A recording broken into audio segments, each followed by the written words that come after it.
Oh hi, and welcome to SABnessful, where I give my opinions that no one really cares about, but will give anyways. Unlike the protagonist, we're not wasting any time, so let's get some adrenaline to get into Novocaine. Spoilers abound. The film begins with Nathan Kane on his way to work, where he's an assistant manager at a bank. We see him talking to a client named Earl, who runs his own store and fell into financial trouble after his wife passed, and Nate tries to help him out. You can hold on to this paperwork until after the holiday.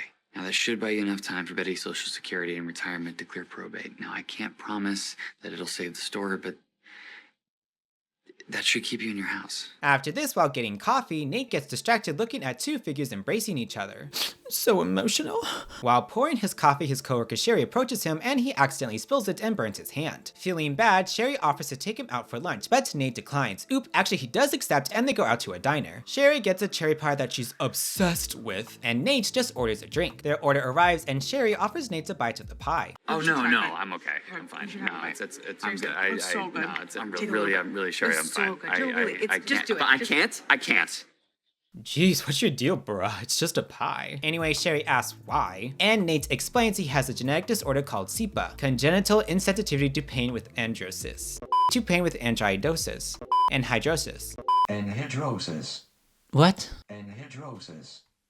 That's terrible. Anhidrosis. Oh my god, I can't. Why are these videos like a minute long? Oh my god!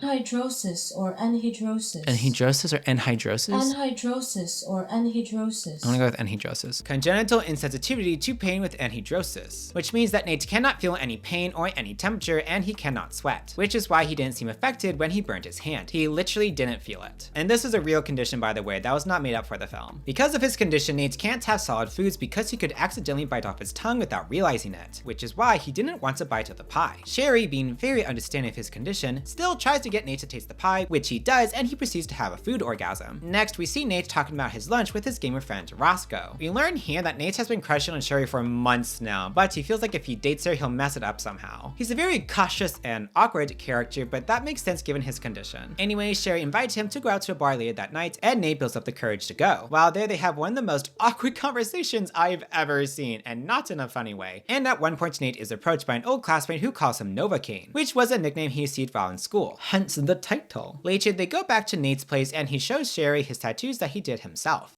It's a story, isn't it? Yeah, you could call it that, yeah. How does it end? I don't know. Still figuring that out. Things then get steamy rather quickly. Oh my. Nate proceeds to then have a bite of Sherry's pie. I hate that I wrote that. The next day, Nate is very pumped about getting laid. Like super pumped. Oh, look at that, the embracing figures are shown again. What a beautiful heavy-handed metaphor. Eventually, he starts walking over to Sherry to tell her he had a good time last night in front of her coworkers, I guess. But then 3 Santas enter the bank. Oh yeah, the story takes place near Christmas. However, these Santas are on the naughty list as they proceed to rob the bank at gunpoint. During the robbery, they kill the bank manager Nigel after he refuses to give them the safe code and sees one of the robbers' faces. They then try to get Nate to give them the code, and after they threaten Sherry, he tells them. The police then show up earlier than expected, so they take Sherry hostage and gun many of the officers down before driving away in 2 separate cars. It's good shit. Back in the bank, after seeing what happened to the officers, Nate gets the brilliant idea to follow the robbers and stop them himself despite having no experience in the police field whatsoever. Nate follows one of the cars to an alleyway which is blocked by a dumpster, forcing the robber, his name is Ben by the way, to get out to move it, and Nate confronts him. Hey, wait! Búscale las espinacas, güey. Sí. ¿Estás ahí? Hey man, I don't want to fight, okay? I'm not that guy. I just want to... Wait. How did the gun go that far and turn a corner? Like, what is this? Anyways, they fight and Nate is able to kill Ben and takes a photo of Ben's tattoo. He sends the photo to Roscoe and asks him to find out who the artist is, which Roscoe reluctantly agrees to. Nate then drives himself to Earl's store so he can patch his injuries he received from fighting Ben. He gets a text from Roscoe telling him the address of the tattoo artist, and while heading over, he gets a call from Detective Minzy, who suspects Nate might be in on the robbery. Did you catch the others? Is Sherry, the hostage, is she safe? Yeah, well, we're working on that, but whatever it is you're doing isn't making our job any easier. So if you could turn yourself and the cash in right now. Look, hey, I don't give a shit about the money. I just want to save Sherry. Well, that's our job to worry about, not yours. Yeah, well, I heard that 75% of hostages who die are killed in the first 3 hours. So unless you're calling me to tell me you found her, I'm not going to stop. Kind of funny how he's emphasizing that there's no time, yet he sure took plenty of time to go to Earl's and patch himself up. Also, just spitballing here, maybe if you gave the professionals the information that you knew, they would find Sherry a lot faster than you, but what do I know? Anyways, during this conversation, Nate gives a very moving speech. Do you know what it's like to wait your whole life to meet someone? Someone who changes everything, who finally gives your life meaning? You literally only had a one-night stand. Calm down, Nate. Wait, don't tell me the detective is actually moved by this. Whatever, moving on, we get a scene with the other robbers, Simon and Andre, and here it's revealed that Andre and Ben are brothers. But more importantly, Simon and Sherry are siblings, and Sherry was in on the robbery, and only went out with Nate to try to get him to tell her the code to the safe. Sherry isn't too happy about Simon killing Nigel, but Simon is an asshole, so he doesn't care. Moving along, Nate finds the tattoo artist and tries to get information out of him. But since Nate is not a professional, he does a really bad job, and the artist suspects him and attacks him, which leads to another fight where Nate freaking blinds him and tortures him to talk. And the artist reveals the robber's full name to be Ben Clark. And don't feel too bad for the artist, he's a Nazi, so he had it coming.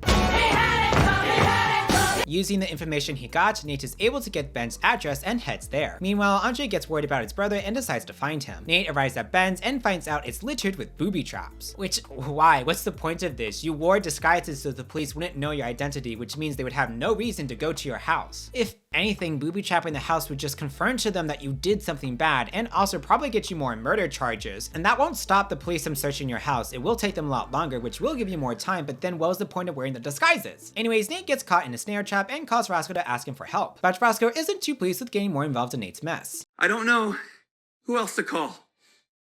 Maybe to you, you're some random guy you met on the internet, but to me, all that time we spent together, it actually meant something. You're my only friend, Roscoe. And right now, I need you. What a touching moment, if I cared. Andre enters the house and finds Nate hanging upside down. Andre questions Nate, and after getting a call from Simon telling him Ben is dead, he pieces together that Nate killed his brother. Andre then decides to torture Nate before he kills him, which of course doesn't affect Nate because he can't feel it. But this gives Roscoe enough time to save the day and rescue Nate. Almost. Andre and Nate fights, and Nate decides to end the Clark bloodline. Roscoe then bandages Nate's injuries, but there's no time, Nate, and the detectives show up to the house, proving that Nate really should have just gone to them, as his whole mess would likely be over already. Roscoe goes over and distracts them while Nate heads over to where Simon and Sherry are. Meanwhile, the siblings get into an argument with Sherry saying she wants out. Nate then comes in and rudely interrupts them by pointing a gun at Simon. Simon reveals to Nate that Sherry is his sister and has been in on everything, and he even tells Nate she only went out with him to use him and get the safe code. This revelation distracts Nate, and Simon swipes away his gun and knocks him out. Simon, being the asshole that he is, decides to drag Nate's body under a car lift to crush him, instead of just shooting him. However, before Nate is crushed, Sherry attacks Simon and tells him to leave while she stays with Nate. Simon, not happy about hearing this, loads and points a gun at Sherry. But before he can shoot, he's shot by the lesser important detective, and Mincy and two paramedics enter the building. Mincy handcuffs Sherry, the paramedics roll Nate to an ambulance, and the other detective is shot and killed by Simon, since for some reason the two professional detectives didn't check if he was still alive or not. Also, this scene is hilarious because there's only two detectives and two paramedics that show up. No other police officers are there. The excuse for this is because of the holidays, the low on manpower, and I'm no expert when it comes to these situations, but I feel like there would be a lot more officers when entering the location of criminals who committed a pretty high profile and high body count robbery, but that's just me. Anyway, Simon shoots Mincy, kills the paramedics, and steals the ambulance with Nate inside. Sherry goes after them, and Mincy forces her to take her along. Oh, and Roscoe is also there. Simon heads towards the docks, which is where the robbers plan to go to escape the state before Nate meddled in. Speaking of which, Nate uses a defibrillator to shock himself and Simon, which makes Simon lose control and flip the ambulance. Side tangent, why didn't Nate just put the defibrillator onto Simon? Was the cord not long enough? Could he not just move it closer? I feel like that wasn't very well thought out. Then again, that has been Nate's MO this whole film. With the ambulance on its side, Simon attacks Nate and they fight. Meanwhile, Sherry and Co arrive at the dock, but Mincy is too injured to continue any further. Take it. The motherfucker shot my partner. Don't miss. Don't care. Simon and Nate are still fighting, and Sherry enters the ring and shoots at Simon and runs after him. As the siblings fight, Nate gets up and uses his protruding bone from his broken arm to kill Simon, officially making him a serial killer. Nate collapses and we hear sirens in the distance. We then flash forward a couple weeks and see Nate waking up from a coma in the hospital and gets a visit from Mincy. Oh, and Roscoe's also there. I'm glad you're up because I just came from the courthouse. You know, you're looking at some pretty serious charges here. Manslaughter, breaking and entering, grand theft auto. There's enough here to lock you up until you're twice my age. But you did save a cop's life. Also, you're a white guy who works for a bank, so the judge took it easy on you. 6 months house arrest.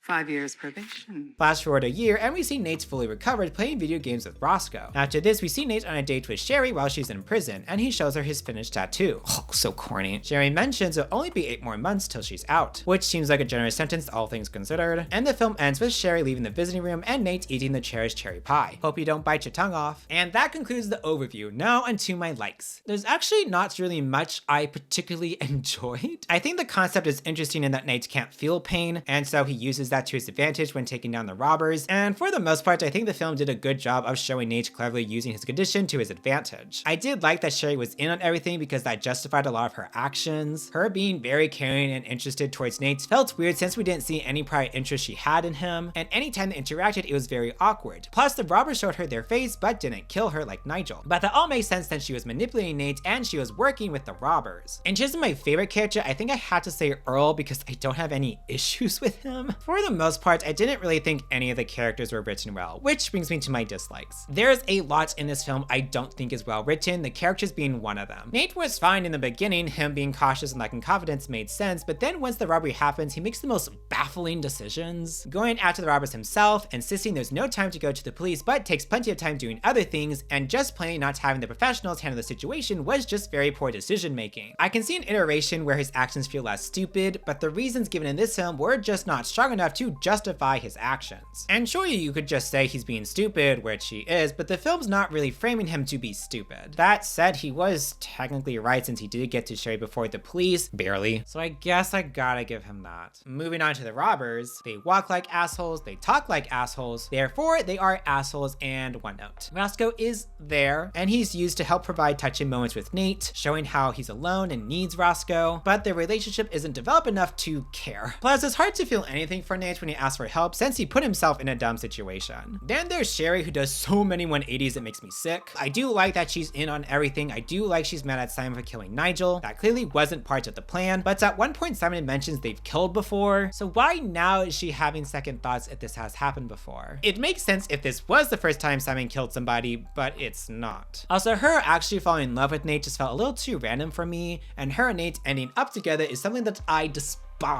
Nate didn't really seem to bat an eye at the fact that Sherry was just using him, which is part of the reason why his boss was murdered, and meaning that all the shit he went through was for nothing. Adding to that, part of Nate's arc is building more confidence and being less cautious, but in reality he should have been. He should have been more cautious of Sherry, and he should have been more cautious about going after the robbers and just let the police do it. Everything would have probably been over sooner and there would be less bodies. And his confidence arc is completed with him eating the pie at the end. But nothing's changed, he could still bite his tongue off. Why are you eating, you idiot? My least favorite character though is Simon. He's just so extra in being evil. He laughs at people's misery, he has no tact when he talks, and there's nothing interesting about him. I guess we're not meant to like his character, but I don't dislike him because he's evil. I dislike him because I find these type of characters boring and annoying. He can be an asshole, that's fine, but does that really need to be emphasized every time he talks? Another thing about this film that I don't like is the tone inconsistencies. I get it's kind of a brain turn off action film, it's not meant to be overly analyzed, but 1,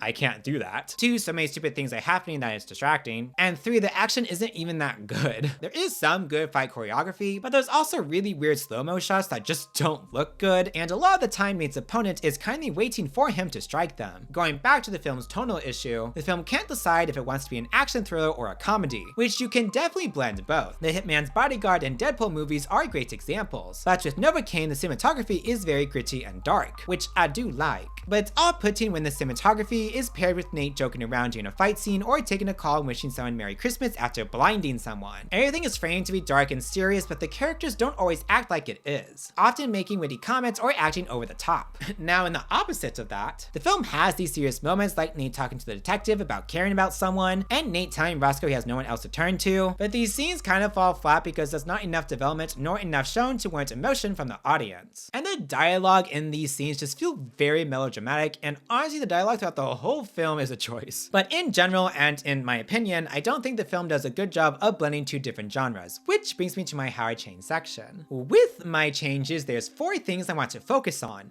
1. I want to address the tonal issue and do a better job of blending comedic and thriller elements. 2. Give stronger reasons for why Nate goes after Sherry and not go to the police. 3. Not have the characters be so one note. I'm going to give them some depth. And 4. Actually have Nate be affected by Sherry's betrayal. Now with the first issue, the easiest thing would be to fully commit to being a comedy or fully commit to being a thriller. But that's too easy. The challenge is to blend both, so I shall. I do think certain moments need more comedic beats and certain scenes need more dramatic elements. You'll see what I mean. Also, if you're hearing some background noise, that's because I turned my ceiling fan because it's hot and we don't have AC and the camera was overheating. So, sorry. Enough said, this is how I changed Novocaine. I'll have the film start and play out the same till we get to the diner and Sherry tries to get Nate to taste the pie. What I'll change here is that after Nate says he has SIBA and if he eats he could bite his tongue off, Sherry won't try to get him to eat the pie. Instead, she completely understands and apologizes. I'm tweaking Sherry's character in that I want her to be more understanding of Nate's condition and try to be very accommodating. I'll even add some dialogue of Nate mentioning he hasn't done a lot of things and Sherry asks him what are some things he'd like to try. Nate mentions he's always wanted to go to a concert, but hasn't since he's too concerned about such a crowded place. And Sherry invites him to join her that night at a bar where there'll be live music. Having Sherry doing this helps show us, and more importantly Nate, that she's taking his condition seriously and understands his concerns. So she suggests an alternative that'll make him more comfortable. We then fast forward to the bar where live music is being played, and it'll once again mostly play out the same, but I'll rework some of the dialogue here. In general, I would polish a lot of the dialogue throughout the whole film, but I'm not going to go over every instance. Going back to the bar scene, I will be extending this. I'll have Nate talk about an accident he was involved in a few years ago where he was injured, and how the police didn't take him seriously when he said he couldn't feel anything, and this will be shown through a narrated flashback. I'll also have them continue their conversation about Nate not doing a lot of things and being sheltered, and Sherry tells them she can help him try new things. But then fast forward to the robbers taking over the bank, and there's a couple things I'm tweaking here.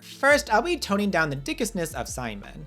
Dickishness? Is that even a word? Dickishness. He'll still be violent, but not such a sadist. And he'll still kill Nigel, but does it because he feels he has no choice since Nigel saw his face. So there's a twinge of guilt as he kills him. Something I'll add is having Sherry freak out more when Simon threatens her after she tells Simon to stop attacking Nate. I'll have her beg to Nate to just do as they ask because she doesn't want to die. Nate gives them the code and they enter the safe, and once again the cops show up earlier than expected. I'll still have one of the robbers say that the cops are early and to grab a hostage, and I'll add him saying they won't shoot if she goes out first. And I'll add a shot of Nate hearing this. Fast forward to Nate helping the injured officer. I'll have the officer say something like, "How did they get us that easily?" And this makes Nate think about the robbers saying the police are early and that they won't shoot the hostage, which his thinking will be shown through a quick flashback. The radio goes off, he hears backup is 8 minutes away and decides to chase after Sherry himself. Fast forward to Nate calling Roscoe after he killed Ben. The change here will happen after Roscoe asks why Nate doesn't go to the police, and Nate says someone in the police is likely working with the robbers since the robbers knew how the police were going to act. That's why I added the extra shots and lines in the bank and with the injured officer. I thought a stronger reasoning for Nate not going to the police is him thinking that someone from the police is in on it. He of course doesn't know who, so he can't trust any officer or detective. This thinking is also influenced by the accident I added where the police failed him, so he's already conditioned to not trust them. I will say it is a bit of a stretch for Nate to come to that conclusion based off of what I added, but Nate is shown to be impulsive, so it fits with his character. Plus, emphasizing him being sheltered while talking to Sherry can imply he's not street smart. I also think this creates an interesting irony in that Nate is correct that there is a fourth person involved, he's just incorrect about who it is. Oh, and I kept the 8 minutes being outlined so that the whole there's no time thing could be Nate's secondary reason for going after Sherry. Speaking of Sherry, I made her more understanding and accommodating to Nate as a stronger reason for him to go after her. She's the first person to not only understand him, but actively makes adjustments for him and is willing to be a support system for him. Well, so he thinks. And seeing her begging for her life really shakes him, so he decides to go after her. And yes, some of that is already implied, but I don't think it was implied well, if that makes sense. Anyways, back to the film and Nate talking to Roscoe. I'll have Roscoe not really buy that the police are involved, so seeing that he has a stack full of cash, Nate offers Roscoe money and Roscoe immediately says deal and hangs up. Fast forward to Nate at Earl's store. I will trim some of the dialogue here since I extended the diner scene with dialogue. And I'll make Nate be in more of a rush since there's no time. Fast forward more to Mincy calling Nate. I'll still have Nate talk about caring for someone, but I'll tweak it into him saying something like, have you ever met someone you cared about and who finally understands you? The bigger change though is rather than Mincy actually be moved by what he says, she's completely baffled and calls Nate out on his stupidity for going after a girl he had a one-night stand with. This is where I'll be adding a lot more comedy. I don't think this film has enough comedy, so I'm adding more, which is hilarious because I usually make things darker. But here I thought it'd be funny if we had this very very moving moment with Nate talking about someone he cares for. We had this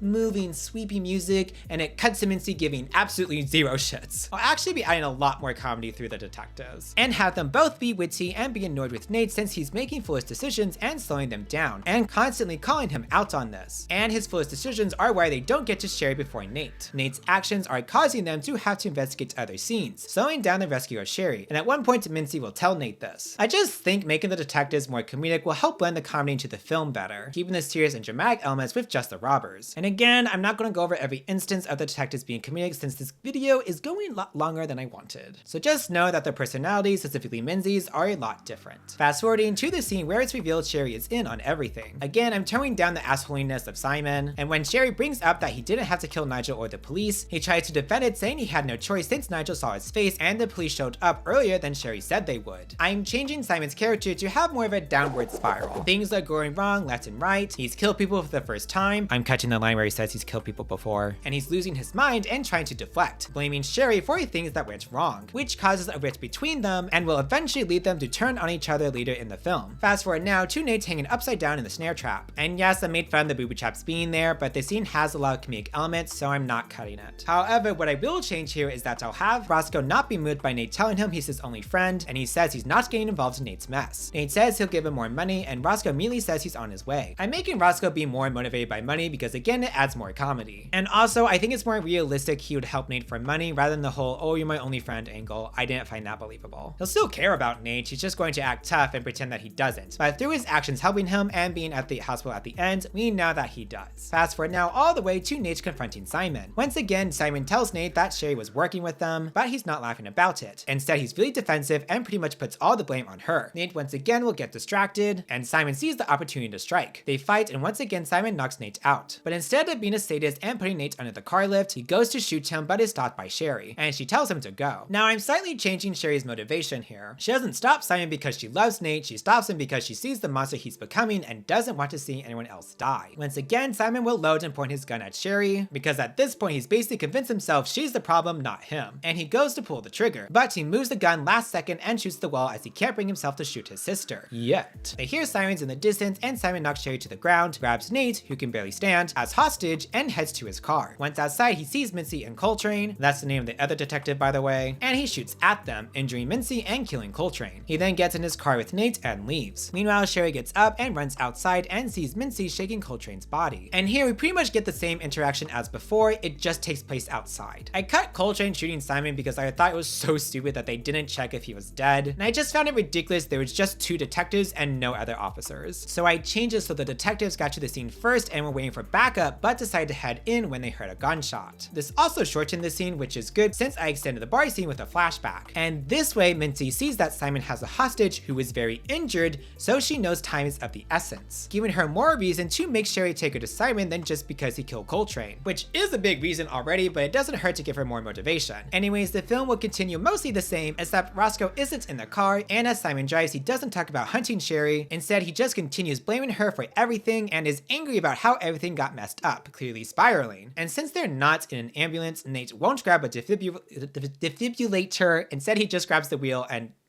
that number, and then it flips.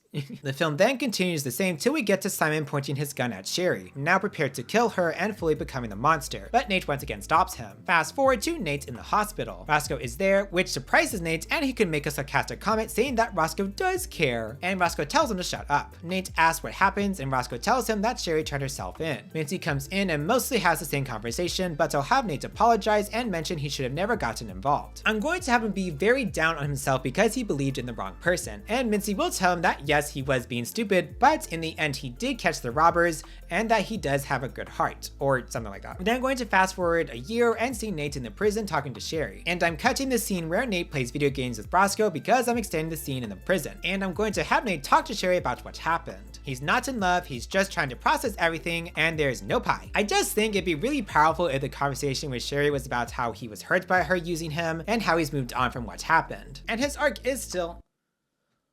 Oh my god, shut the f up. You And his arc is still him building confidence, but now he knows the risk of being impulsive. It's good to be confident, but not too much. And during this conversation, I'd have Sherry be very apologetic. I just don't think them being a couple makes sense after everything that happened. And them ending up not together is in some ways tragic because maybe under different circumstances they would have been a couple, but because of the robbery, they don't. After their conversation, I'll cut to Nick getting home and about to take a shower. He takes off his shirt and we see he finished his tattoo. But instead of the damsel saving the knight, it's of a knight slaying the dragon. Which is so corny, but I feel like I couldn't cut the tattoo thing, so I had to do something there. But that completes how I changed Novocaine. Let me know what you thought of my changes down below. And for anyone caring, sorry I haven't been as regular with uploads lately. I've just been busy with life, but I do have some other videos coming up.